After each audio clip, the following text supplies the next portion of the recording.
ఒకవేళ కొన్ని రకాల కీడుల్లాగా, కొన్ని రకాల సమస్యల్లాగా మన మీదికి వచ్చినవి కూడా ఆయన మనకు అనుకూలంగా, మనకు మేలుకరంగా మార్చగలడా, మార్చలేడా?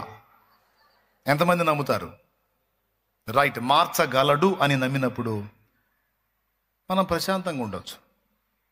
దేవుడు సంతోషిస్తాడు.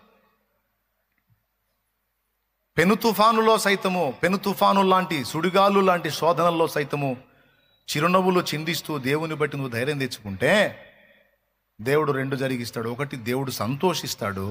రెండవది, నీ విశ్వాసము చొప్పున నీవు అనుకున్నట్లే నీ పట్ల దేవుడు ఘనమైన కార్యాలు జరిగిస్తాడు. కానీ మైండ్ దగ్గర పెట్టుకొనినండి, మనం అలాగా అనుకూలంగా, దేవునికి అనుకూలంగా మనం ఆలోచనలు చేయకుండా, దేవునికి అనుకూలంగా విశ్వాసంతో మనం మాట్లాడకుండా తరచుగా మనం శోధించబడతాం. అదే వాడు మన మీద వేసే అగ్ని బాణాల అపవాది. వాడు వేసే బాణాలన్నీ కూడా మనలో డౌట్లు మొలిపిస్తూ ఉంటాయి.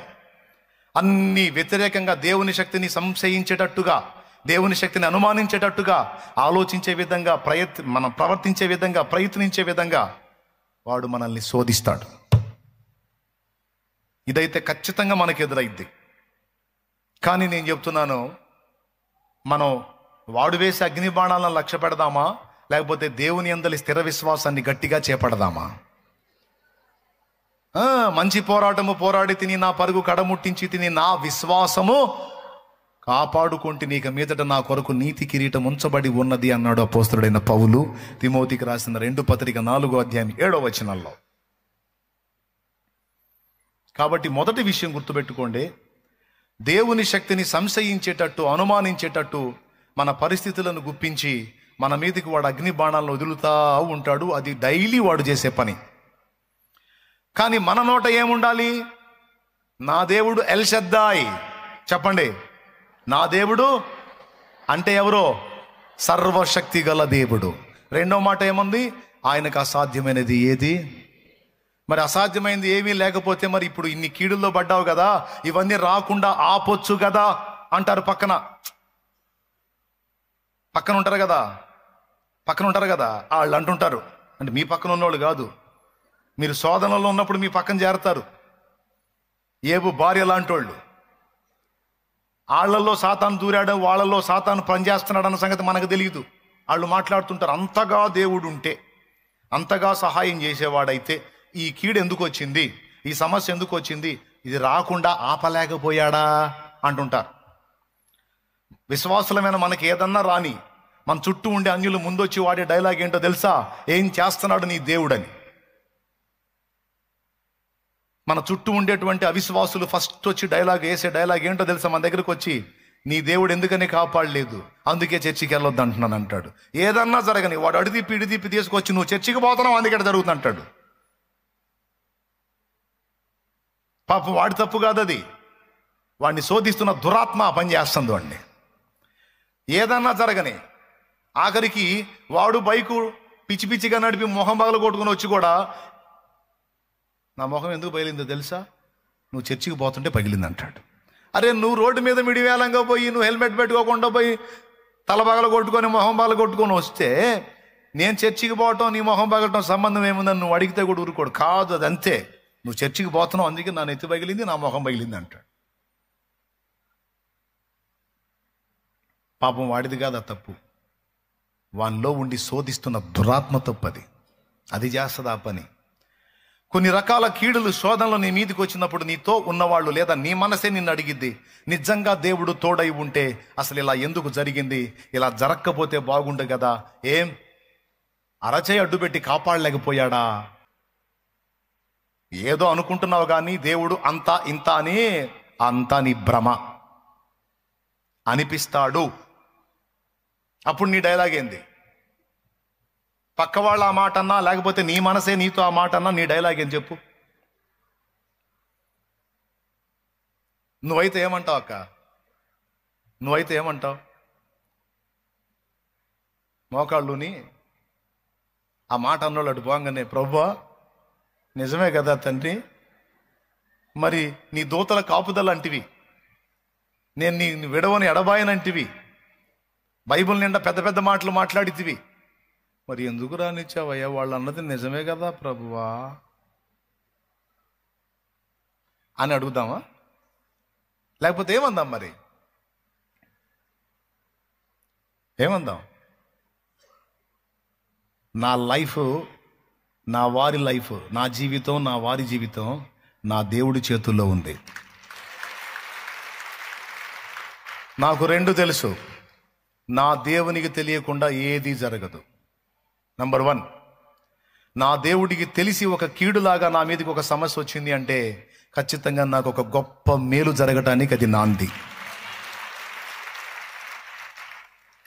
ఏమన్నా అర్థమై చప్పట్లు కొడుతున్నారా, లేకపోతే నా ఆనందం కోసం కొడుతున్నారా? శబాష్ శబాష్ అని మీకు దండం.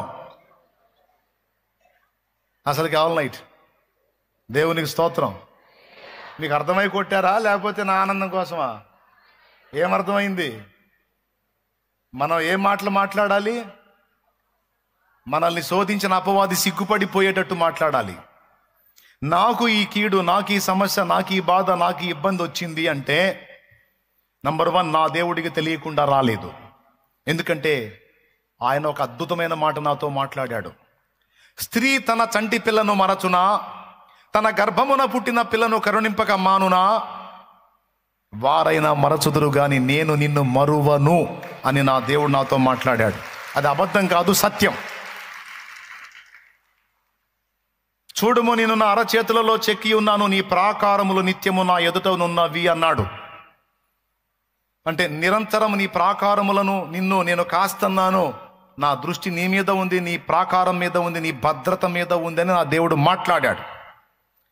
అలాంటి నా దేవుడు, అంతగా నన్ను కాచే దేవుడు ఈ పరిస్థితిని అనుమతించాడు అంటే ఖచ్చితంగా దీని వెనక నా దేవుని బలమైన ప్రణాళిక, బలమైన ఉద్దేశం ఏదో దాగి ఉంది. అనవసరంగా ఏది నా దేవుడు రప్పించడం. గుండె నిండా ఈ విశ్వాసం ఉండాలి. అనవసరంగా నా దేవుడు దేనిని నా జీవితంలో అనుమతించడు. అనవసరంగా ఏదైనా అనుమతించబడింది అంటే అది అవసరమైతేనే అనుమతించబడిద్ది. ఎందుకంటే నా లైఫ్ని ఎప్పుడో నా దేవుని చేతికి అప్పచెప్పుకున్నాను నేను. ఇప్పుడు నా వెహికల్ని నడుపుతుంది నేను కాదు, నా దేవుడు నడుపుతున్నాడు. నడపమని ఎప్పుడో ఆయన చేతికి అప్పచెప్పా. నా బ్రతుకు బండిని, నా బ్రతుకు దోణిను నడిపిస్తున్న నావికుడు, నాయకుడు నా ప్రభు. దేవునికి మహిమ. ఇలాంటి మాట మనం మాట్లాడినప్పుడు ఎంత సంతోషపడతాడో ఆయన, ఎంత ఆనందపడతాడో. అప్పుడే మనం ఆయనకి ఇష్టలం కాగలుగుతాం. అలా కాకుండా మనం అనుమానపు మాటలు మాట్లాడి మనం కూడా దిగజారిపోయినట్టుగా వ్యవహరిస్తే ఆయన అభ్యంతర పడతాడు, ఇబ్బంది పడతాడు. ఇంకా చెప్పాలంటే నువ్వు అనుకున్నయే జరుగుతాయి. నువ్వు నెగిటివ్గా అనుకున్నవన్నీ ఖచ్చితంగా జరుగుతాయి. అందుకే ఈరోజు మళ్ళీ ఒక్కసారి మిమ్మల్ని ఈ ఆన్లైన్ ప్రేయర్ సందర్భంగా హెచ్చరిస్తున్నాను. మన ఆలోచనలను జాగ్రత్తగా అమర్చుకోవాలి. మన ఆలోచనలను చాలా జాగ్రత్తగా బ్యాలెన్స్ చేయాలి. ఎందుకంటే మన ఆలోచనలను వాడు ప్రభావితం చేస్తాడు. వాడు ప్రభావితం చేస్తాడమ్మా.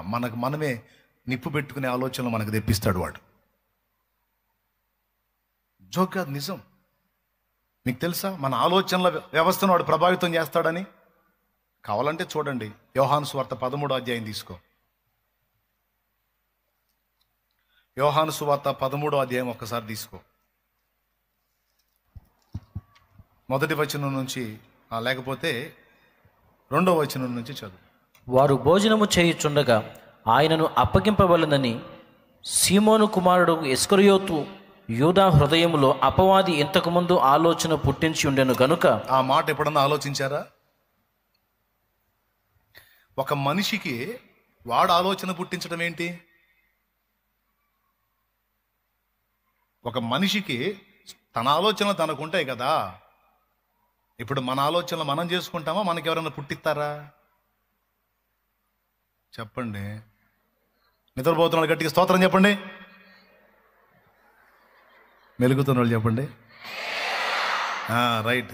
మరి చురుగ్గానే ఉన్నారుగా, చెప్పొచ్చుగా. చెప్పండి. ఆలోచనలనే మనకు పుడతాయా, లేకపోతే ఎవరైనా పుట్టిస్తారా? మనకు తెలిసి ఆలోచనలన్నీ మనమే ఆలోచించుకున్నట్టు మన ఫీలింగు. మనం చేసిన పనులన్నీ మనమే సొంత ఆలోచనలు చేసుకొని మనమే చేస్తున్నాం అన్నది మన ఫీలింగు. కానీ రహస్యం ఏంటో తెలుసా? కొన్నిసార్లు మనం చేసుకుంటున్నాం అనుకున్న ఆలోచనల్లో వాడు వాడు పుట్టించే ఆలోచనలు కూడా ఉంటాయి. అంతెందుకు, ఇప్పుడు నేను వాక్యం చెబుతున్నా కదా, మీకు దిక్కుమాల ఆలోచనలు కూడా వస్తాయి. శాలేమన్నా అసలు తెల్లగొడ్లు కట్టుకొని ఇంత పర్ఫెక్ట్గా వాక్యం బోధిస్తుంటాడు కదా, అసలు ఏ తప్పు చేయలేదంటావా? అబద్ధాలు ఆడకుండా నిజం చెప్పండి, ఎప్పుడన్నా ఇలాంటి ఆలోచన వచ్చిందా మీకు? ఇగో షో చేయొద్దు, కనీసం వాళ్ళ ఆవిడని ఒక దెబ్బన్న కొట్టుండడు అంటావా? కనీసం తిట్టనన్నే తిట్టుండడు అంటావా అని ఆలోచన రాదా? అమ్మో మామూలు కాదు మీరు. వస్తాయండి ఎట్లాంటి ఆలోచనలు, రావా? గో ఊరుకో, నేను ఒప్పుకోనట్లా. అవునా? ఒకవేళ మీకు అలాంటి ఆలోచన వచ్చినా కూడా వెంటనే మీరు ఏం చేస్తారు తెలుసా? ఓ సైతానా అన్నట్టు కాదు, అన్న మంచోడు, అన్న జాగ్రత్తగానే ఉంటాడు. అది మీ విశ్వాసం, నా మీద మీకున్న ప్రేమను బట్టి. ఏమండి, అలాంటి ఆలోచన ఒకవేళ వచ్చినా దాన్ని వెంటనే అడ్డుకుంటారు. ఆలోచన రాకుండా అయితే ఉండదు. ఇప్పుడు ఒప్పుకుంటారా? ఎంతమంది ఒప్పుకుంటారు? థ్యాంక్ యూ, కొంతమంది అయినా నా పరువు కాపాడినందుకు. అంటే డౌట్లు వస్తాయి, కానీ మీరు సమాధానం చెప్పుకుంటారు మీ మనసుకి. ఏమని? అన్నట్లంటాడు కాదులేబా, నేను అయ్యే వినను అన్న దేవుని సేవకుడు ఆయన, అంతే, దేవుడు ఏర్పరచుకున్న పాత్ర అన్నాను. ఏదో చెప్పుకుంటావు నీ మనసుకు నువ్వు. లేకపోతే నన్ను ప్రేమించకపోతే నన్ను ఫాలో అవ్వలేవుగా, ఫాలో అవ్వకపోతే నువ్వు తేడా పడతావుగా. అందుకని నీ మనసుకు నువ్వే చెప్పుకుంటావు. కానీ ఆలోచనలు అయితే వస్తాయి. నేను చెప్తున్నాను, మనకు వచ్చేటువంటి ఆలోచనల్లో దాదాపు సగభాగం నెగిటివ్ ఫోర్స్ నుంచి వస్తాయి. దీన్ని రాసి పెట్టుకోండి. మన ఆలోచనల్లో సగభాగం వ్యతిరేక శక్తుల నుండి వస్తాయి. ఏందనుకున్నావు మరి? నువ్వేమనుకుంటావు? నువ్వే ఆలోచించుకుంటున్నావు అనుకుంటావు.